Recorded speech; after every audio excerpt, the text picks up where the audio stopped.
AI இதை பற்றி நீங்கள் கேள்விப்பட்டிருப்பீங்க, இல்லைன்னா யூஸ் கூட பண்ணியிருப்பீங்க. ஆனால் ஏஐனா என்ன? ஏஐயை எப்படி உருவாக்குறாங்க? ஏஜிஐனா என்ன? ஃப்யூச்சரில் ஏஐயும் ரோபோட்ஸும் தான் இந்த உலகத்தை ஆட்சி செய்யும்னு சொல்கிறாங்களே, அது உண்மையா? இதை பற்றி தான் நம்ம இந்த வீடியோவில் பார்க்க போகிறோம். இது உங்கள் infinity science. Let's get started. Artificial இன்டெலிஜென்ஸ்னால் என்ன அப்படிங்கிறத தெரிஞ்சுக்கிறதுக்கு முன்னாடி நம்ம இன்டெலிஜென்ஸ்னால் என்ன அப்படிங்கிறத தெரிஞ்சுக்கணும். இன்டெலிஜென்ஸ் அப்படிங்கிறது ஒரு ப்ராப்ளம் சால்விங் மிஷின் மாதிரி. இந்த மிஷின் நம்ம எப்படி உயிரோடு இருக்கலாம் அப்படிங்கிற விஷயத்த தேடும். அதாவது என்ன சாப்பிட்றது, எங்கே தங்கிறது அப்படிங்கிறதுக்கான விஷயத்தெல்லாம் தேடும். இன்டெலிஜென்ஸ் அப்படிங்கிறது நாலேஜை கெயின் பண்ணுறதுக்கும், அதிலேருந்து கற்றுக்கிறதுக்கும், கற்றுக்கிட்டதுலேருந்து க்ரியேட்டிவாக மாறுறதுக்கும், கொஞ்சம் கஷ்டமான ப்ராப்ளம்ஸை சால்வ் பண்ணுறதுக்குமான ஒரு எபிலிட்டி. இன்டெலிஜென்ஸ் அப்படிங்கிறது முதல்ல இன்ஃபர்மேஷனை கேதர் பண்ணி, அதை சேவ் பண்ணதுலேருந்து லேர்ன் பண்ணதெல்லாம் ஒரு நாலேஜாக மாற்றி, அந்த நாலேஜ்னால் க்ரியேட்டிவாக யோசித்து, க்ரியேட்டிவிட்டியிலேருந்து பிளானிங் பண்ணி எப்படி உயிரோடு இருக்கலாம் அப்படிங்கிறத பார்க்கும். இப்போதைக்கு இன்டெலிஜென்ஸ்னால் என்ன அப்படிங்கிறது உங்களுக்கு தெரிஞ்சிருக்கும்னு நினைக்கிறேன். இப்போது ஆர்டிஃபிஷியல் இன்டெலிஜென்ஸ்னால் என்ன அப்படிங்கிறத பார்க்கலாம்.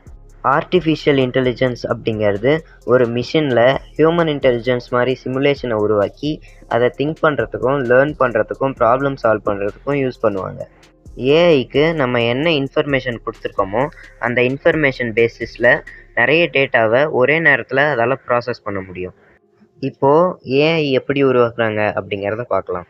முதல்ல ஏஐக்கு இன்ஃபர்மேஷனை ஃபீட் பண்ணி அதை ட்ரெயின் பண்ணுவாங்க. அந்த ட்ரெயின் பண்ண ஏஐக்கு புது டேட்டா கொடுத்து அதோட பெர்ஃபார்மன்ஸை செக் பண்ணுவாங்க. அதில் ஏதாவது எரர் வந்துச்சுன்னா அந்த எரரை ரெக்டிஃபை பண்ணி இன்னும் அக்யூரேட்டாக மாற்றுவாங்க. அப்புறம் அந்த ஏஐ மாடல் ஒழுங்காக பெர்ஃபார்ம் பண்ணுச்சு அப்படின்னா அதை அப்ளிகேஷனுக்கு கொண்டு வருவாங்க. அப்புறம் டைம் ஆக ஆக அந்த ஏஐயை கண்டினியூஸாக இம்ப்ரூவ் பண்ணிட்டே வருவாங்க. இப்படி தான் ஒரு ஏஐ அப்படிங்கிறது உருவாகுது. இது நமக்கு கேட்குறதுக்கு வேணால் சிம்பிளாக இருக்கலாம், ஆனால் இதை செஞ்சு முடிக்க நிறைய நேரம் தேவைப்படும். இந்த டைம் அப்படிங்கிறது ஏஐ மாடலுக்கு ஏற்ற மாதிரி வேறுபடும். இப்போது ChatGPT மாதிரி ஒரு ஏஐயை உருவாக்கணும் அப்படின்னா அது 2லேருந்து 10 வருஷம் ஆகலாம். வீடியோவோட ஸ்டார்டிங்கில் ஏஜிஐனா என்ன அப்படின்னு கேட்டிருப்பேன். ஏஜிஐ பற்றி நீங்கள் கேள்விப்பட்டிருக்க வாய்ப்பு கம்மி தான். ஏஜிஐ அப்படின்னா ஆர்டிஃபிஷியல் ஜெனரல் இன்டெலிஜென்ஸ். ஏஜிஐ அப்படிங்கிறது ஏஐயோட அட்வான்ஸ்டு ஃபார்ம். இந்த ஏஜிஐயால் ஒரு மனுஷனால் செய்யக்கூடிய அறிவார்ந்த விஷயத்த இதால் செய்ய முடியும் அப்படின்னு சொல்கிறாங்க. நார்மல் ஏஐ மாதிரி இல்லாமல் மனுஷங்களால் செய்யக்கூடிய விஷயங்களை இதால் செய்ய முடியும். நம்ம இதுக்கு ஒரு கோர் இன்ஃபர்மேஷனை ஃபீட் பண்ணிட்டாலே இதுவாகவே தானாக மற்ற விஷயங்களெல்லாம் லேர்ன் பண்ணிக்கும். இதால் ஒரு இடத்துல இன்ஃபர்மேஷனை கேதர் பண்ணி இன்னொரு இடத்துல அப்ளை பண்ண முடியும் மனுஷங்க மாதிரி. இதால் ஒரு அன்எக்ஸ்பெக்டட் சுச்சுவேஷனை கூட ப்ரீ ப்ரோக்ராம் பண்ணாமல் ஹேண்டில் பண்ண முடியும்.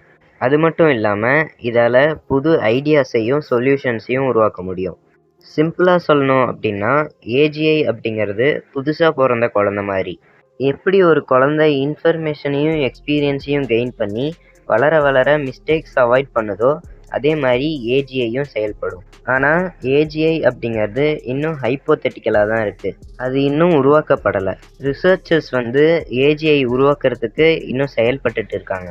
இப்போ இருக்கிற ஏஐ அதுக்கு கொடுக்கப்பட்டிருக்கிற டாஸ்க்கை செய்கிற மாதிரி தான் டிசைன் பண்ணியிருக்காங்க. ஆனால் ஃப்யூச்சரில் வர ஏஐ ஏஜிஐயாக மாறலாம்.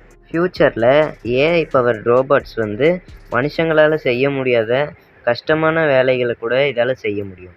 அது மட்டும் இல்லாமல் ஏஐ பவர் ரோபோட்ஸ்னால ஸ்பேஸ் எக்ஸ்ப்ளோரேஷனும் ஈஸியாகலாம். ஃப்யூச்சரில் அட்வான்ஸ்டு ஏஐனால் மனுஷங்களோட எமோஷன்ஸை கூட புரிஞ்சிக்க முடியும்.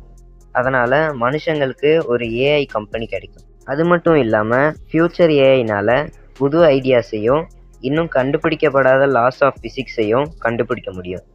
நன்மைகள்லாம் ஒரு பக்கம் இருந்தாலும் ஃப்யூச்சரில் ஏஐ வந்தால் மனுஷங்களோட ஜாப்ஸ் பாதிக்கப்படும். அது மட்டும் இல்லாமல் ஏஜிஐ வந்தால் மனுஷங்க கிட்ட இருக்கிற ஏஐயோட கண்ட்ரோலும் விட்டு போயிடும்.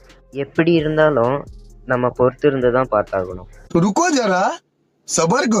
தெரியுது, நீ மூடு. இது உங்கள் infinity science. See you later.